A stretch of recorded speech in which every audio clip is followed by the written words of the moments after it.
Radhe Radhe everyone, my Pacific wall में आप सभी का स्वागत है। फ्रेंड्स, आज मैं आपको माघ पूर्णिमा की कथा सुनाने जा रही हूँ। हिंदू धर्म में पूर्णिमा तिथि का विशेष महत्व होता है। हर महीने शुक्ल पक्ष की अंतिम तिथि पूर्णिमा तिथि होती है। हिंदू पंचांग के अनुसार नए माह की शुरुआत पूर्णिमा से ही होती है।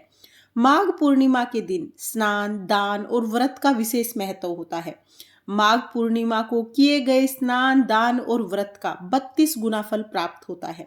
माघ पूर्णिमा का व्रत करने से तथा व्रत कथा सुनने से घर में सुख शांति आती है और घर में लक्ष्मी जी का सदैव वास रहता है। माँ अन्नपूर्णा की कृपा हमेशा बनी रहती है। तो माघ पूर्णिमा की व्रत कथा सुनना बहुत ही महत्वपूर्ण होता है। अगर आपने माघ पूर्णिमा का व्रत किया है तब तो आप ये कथा जरूर सुनेंगे, लेकिन अगर आपने व्रत नहीं भी किया है तो भी आप ये कथा जरूर सुने ताकि आपको व्रत का फल प्राप्त हो सके। अब मैं आपको माघ पूर्णिमा की कथा सुनाती हूँ। व्रत कथा सुनने के लिए हमें एक जल का लोटा लेना है और अपने हाथ में तिल के दाने और फूल ले लेना है। खाली हाथ कभी भी कोई भी व्रत कथा नहीं सुनी जाती है। इसके बाद हमें व्रत कथा सुननी है। कांतिका नगर में धनेश्वर नाम का एक ब्राह्मण रहता था। वह अपने जीवन का निर्वाह दान पर ही करता था। जो उसे दान मिल जाता था उसी से उसका जीवन चलता था। ब्राह्मण की कोई संतान नहीं थी। एक दिन ब्राह्मण की पत्नी नगर में भिक्षा मांगने के लिए गई, लेकिन सभी ने उसे बांझ कहकर भिक्षा देने से मना कर दिया।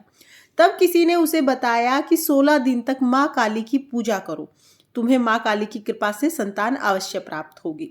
ब्राह्मण ब्राह्मणी ने 16 दिन तक माँ काली की पूजा की। पूजा से प्रसन्न होकर माँ काली प्रकट हुई और काली माँ ने ब्राह्मणी को गर्भवती होने का आशीर्वाद दिया और कहा कि अपने सामर्थ्य के अनुसार हर पूर्णिमा को दीपक जलाओ और हर पूर्णिमा को दीपक की संख्या बढ़ाती जाओ जब तक कि दीपक की संख्या 32 ना हो जाए। ब्राह्मण ने अपनी पत्नी को पूर्णिमा की पूजा के लिए सभी सामग्री लाके दी, साथ में ही एक आम का फल लाके दिया। उसकी पत्नी ने विधि पूर्वक पूजा की, फलस्वरूप वह गर्भवती हो गई। प्रत्येक पूर्णिमा को वह दीपक जलाती गई।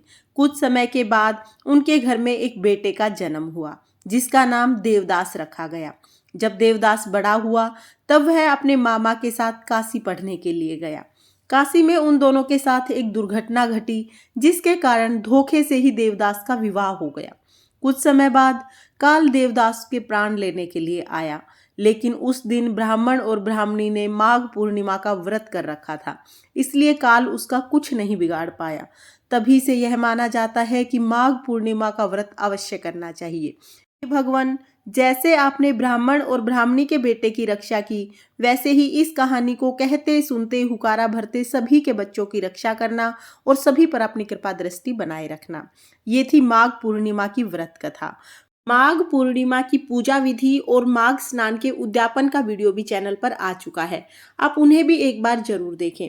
फ्रेंड्स, अगर आपको माघ पूर्णिमा की ये छोटी सी वीडियो पसंद आई हो तो वीडियो को लाइक करें और चैनल को सब्सक्राइब करें। देखने के लिए बहुत बहुत धन्यवाद। राधे राधे।